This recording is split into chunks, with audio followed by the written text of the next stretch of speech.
Good day to you peeps, Liesl here again, and today I am delighted to be bringing us all the first stage and the very first phase of our latest community project, which is our hopefully delightful 2-string diddley bow, 2-string cigar box guitar, or chugger as these are often known. So as always, less chat from me and straight in. So I did get up this morning and make the initial sort of calculations to this instrument. I've cut out 1 or 2 bits, again really just for expedience, and basically so that I could check that everything was going to fit together nicely, which I do think it will. And yeah, so I'm about to run us all through that now.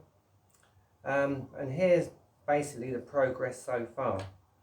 So I did cut the slot to receive the neck,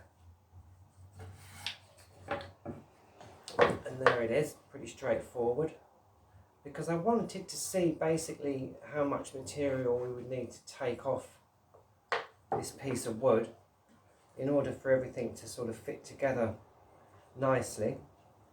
And it does fit together rather nicely. The neck is slightly higher than this part, but seriously by about 0.5 millimeter.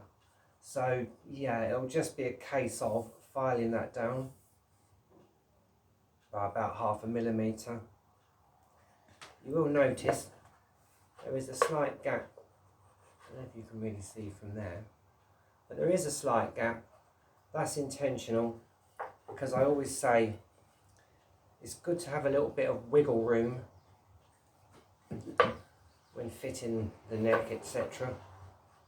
I think so anyway. And the neck's going to bolt in to the inside of the body through the back of the instrument, like so. As this one's going to be a 2-string diddley bow, I thought it might be wise, although not absolutely necessary, to actually extend the breadth or the width of the headstock here. And quite happily I did discover that these little pieces of wood here are the same width as the neck. So we're going to add a piece each side, and I think at this point actually I can get a bit closer to the camera so we can see what we are doing. Yeah. And there it is. So yeah, basically there's the neck. I've marked everything up. I'm going to extend the headstock, like I say, ever so slightly each side. You can see I've left quite a long length, considering we're only going to fit 2 tuning pegs. But again, there's a reason for that. I wanted a bit of extra wiggle room, so that well, basically I have found that you want to cut the whole thing off once it's all stuck together to get a really nice straight and even result. As you can see, that's already slightly diagonal. Sorry, I'm trying to get it out of the way of my face so you can understand what I'm saying. It's already slightly on the diagonal there, but that doesn't matter because we're going to take about 1 inch from the top once we've created the neck. That will give us just a bit of extra width, because I am actually going to offset the pegs, 1 top, 1 bottom, so like a little pair of ears. Yeah, the tuning pegs, that is, the machine heads if you like. Yep. And it'll just give us that bit extra so we can space them so that we can have the strings nicely parallel along here. And that's that part. Now you will remember that we were going to use this piece of oak, trim it down and use that for the fingerboard. Okay, well already I had to change tack and go back to the drawing board slightly, which I did anticipate because it's often the way when you're building these things. You know, I think it's best to expect the worst and hope for the best, because things can go wrong at any given time. and quite often they do. Yes.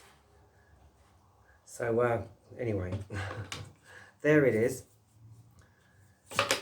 Yeah, basically, while this has been stored in the cupboard with extremes of temperature and what have you and weather conditions, it has become ever so slightly convoluted, shall we say. It doesn't fit very flush. As you can see, there's a bit of a gap there. Now you can try and force that onto the neck, but it's not worth it. It will lift off again if you do that. You can straighten the wood. Yeah, you can do it, but it involves soaking it, putting heavy weights on top of it, and leaving it to dry for quite a long time. And even then, you're not guaranteed to get it all that good. So I thought instead we would create a fingerboard from these two pieces, which I think will probably be easier as well, as they are the same width as the neck. You have to get them dead level, but it will be a lot easier than trying to sand and file the sides once we have this part painted. I thought it would be a lot easier just to create this. I mean, no guarantees, even that in itself can be hard, but like to just plonk that on the top once we've done the whole rest of the neck. And a lot more will become apparent really tomorrow once I've had this all glued together and sitting on the bench overnight. I say you want to leave these things for a few hours, so best thing to do is to clamp them to your bench or wherever you're working, leave them overnight, and then hopefully excuse me, they'll be nicely stuck in the morning, and then I will be able to show us a lot better how this whole thing will go together really. Other things to consider. My experience with cigar boxes, especially if they have some kind of fancy finish, and look, I can show you now the inside, which is ever so pretty. And I'm hoping actually that this one, we're going to build it in such a way that you can still open it once the strings are off anyway. Yeah, more about that later. But as I was saying, in my experience, where there are fancy finishes like this, you never know what you're going to find underneath. Now, when I was cutting into the box, I did find that this lacquer, I did describe this as a lacquered wood. I mean, I used the phrase very broadly. What it actually is some kind of like plasticky finish over the top of a very thin layer of cardboard.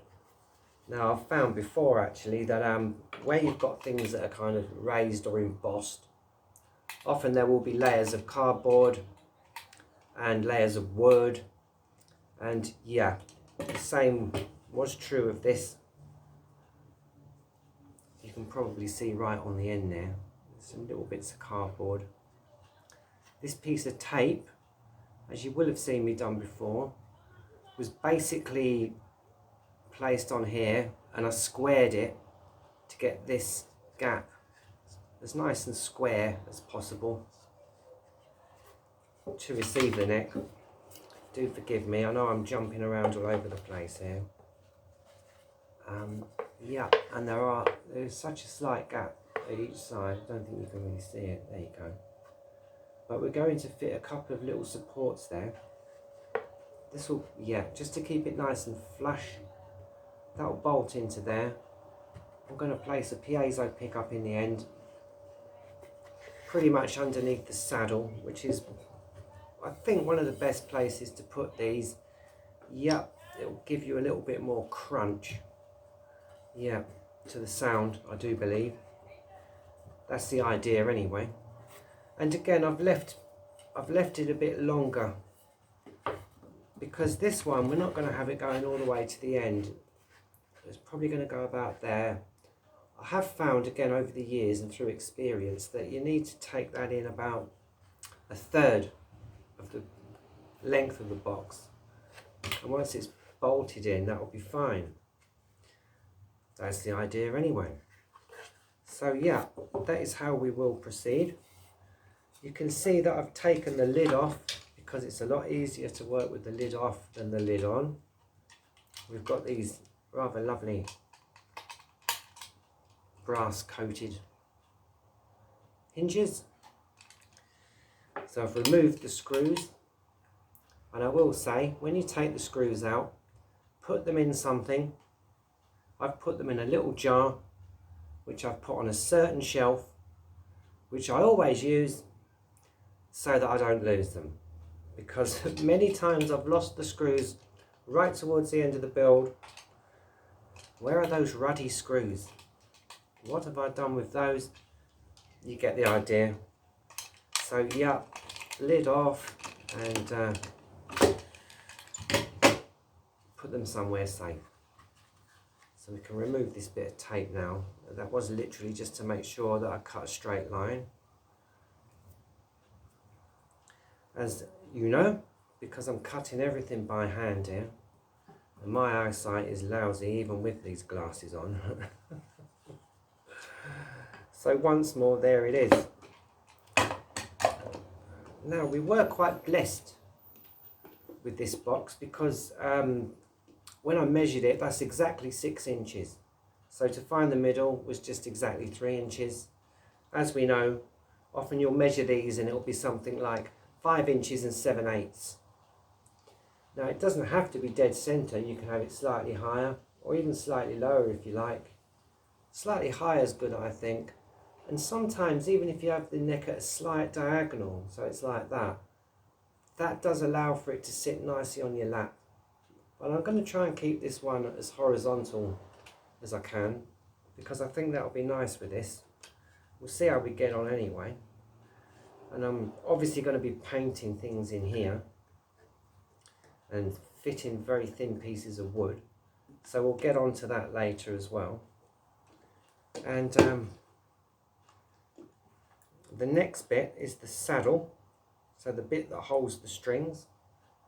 As I say, we've got this nice little brass plated hinge. It's like some sort of cupboard hinge for that. That will receive the 2 strings and that will bolt onto the body. And I'm going to place this one on the lid because I think that will be the best place to have it. So we're going to actually have it on the front rather than on the back, which you can do. But for this one, it'll be on the front. It does go quite nicely with the sort of gold and green detailing on the box. And it's quite a thick lid, so that will stay put. You'd be amazed actually how much string tension these will take without pulling out. Quite a lot. When I first built these, I thought, oh, that's going to pull out, and 1 or 2 did, but again, I've discovered down the years, I mean, that's probably about 1/2 centimetre thick, and I think that'll be fine. You can always reinforce it underneath. We will be fitting, as always, and I'm looking for it, but I can't find it, in usual leisure fashion. We will be fitting a piezo to this one anyway, because that is quite a thick box, and I don't know how much reverb we'll get. The thinner boxes tend to reverberate a little bit more. I think they do anyway. Yeah, I'm no expert, but I thought just in case, it's quite a narrow box as well. It doesn't sound very loud when we play it acoustically. If we have a piezo, then we can use amplification, or if you want to use amplification, you can. You can always also even play this one acoustically, or at least that's the idea. So that'll all fit together. And I was trying to basically find a way to show you what it will look like, but I don't know if I'm going to be able to do that. We might have to wait till tomorrow for that one. Right, gold grommets, the sort of grommets that go on tarpaulins. Once more, gold and brass really. Hopefully we'll be using these for the sound holes, so they'll be on the front. And again, I think they go quite nicely with the rest of the detailing on the box. And hopefully that's all going to fit together rather nicely. So I will have this on the bench tonight and I will leave it drying overnight. I do intend to put a kind of rough dry run photograph of this one on a community post so that you can see roughly how she will look once built.